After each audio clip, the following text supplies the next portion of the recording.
অবরুদ্ধ যমুনায় নাটকীয় জয়, 2 ঘণ্টার টানটান উত্তেজনা শেষে কর্মচারীদের দাবি মানলেন ডক্টর ইউনূস। টানা 2 ঘণ্টা অবরুদ্ধ থাকার পর অবশেষে ভাঙল বরফ। চারদিকে পুলিশের ব্যারিকেড, সাউন্ড গ্রেডের গর্জন আর হাজার হাজার কর্মচারীর গগনবিদারী চিৎকারে যখন যমুনার চারপাশ রণক্ষেত্র, ঠিক তখনই এলো সেই কাঙ্ক্ষিত ঘোষণা। পর্দার আড়ালে কি এমন ঘটেছিল শেষ পর্যন্ত নথি স্বীকার করতে হলো প্রশাসনকে। ডক্টর ইউনূসের সেই বিশেষ অনুমতি কি তবে অবসান ঘটাবে 11 বছরের দীর্ঘ বঞ্চনার? যমুনার অন্দরমহলে সেই 2 ঘণ্টার রুদ্ধদ্বার বৈঠকের রোমহর্ষক কাহিনী জানাবো আজকের প্রতিবেদনে।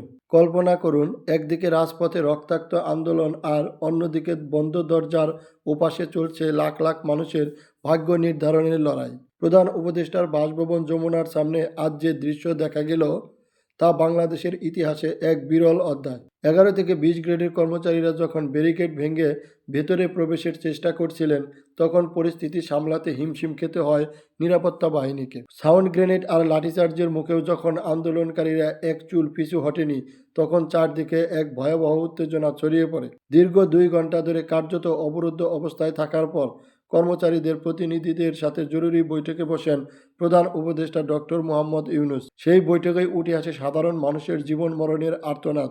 আন্দোলনকারীরা জানিয়েছেন, আলোচনার এক পর্যায়ে ডক্টর ইউনূস যখন কর্মচারীদের সংসার চালানোর করুণ কাহিনী শোনেন, তখন তিনি নিজেও আবেগপ্রবণ হয়ে পড়েন। বিশেষ করে বর্তমান বাজারে মাত্র 8,250 টাকা দিয়ে একটি 6 সদস্যের পরিবার চালানো যে কতটা অসম্ভব এবং অমানবিক তা তিনি গভীরভাবে অনুধাবন করেন। দীর্ঘ সময় ধরে চলা এই টানটান উত্তেজনার বৈঠকে অবশেষে সিদ্ধান্ত আসে।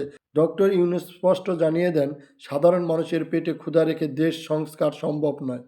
তিনি তাৎক্ষণিকভাবে নবম পে স্কেলের প্রস্তাবনায় ইতিবাচক সম্মতি প্রদান করেন এবং এর জন্য প্রয়োজনীয় প্রজ্ঞাপন বা গ্যাজেট জারির প্রক্রিয়া দ্রুত শুরু করার নির্দেশ দেন।